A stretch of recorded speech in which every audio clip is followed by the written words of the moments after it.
Saudara-saudara, orang-orang Sulawesi Selatan, orang-orang Indonesia Timur, orang-orang terutama Sulawesi Selatan, saya tahu pribadinya, orang-orangnya keras, betul.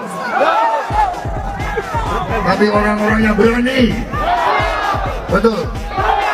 Karena banyak yang cocok masuk tentara atau pelaut.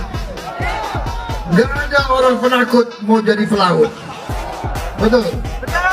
Lihat ombak saja sudah nangis-nangis. Tapi orang Sulawesi terkenal jadi tentara hebat dan berani, jadi pelaut hebat dan berani. Sampai di ujung-ujung ada orang dari Sulawesi Selatan ini.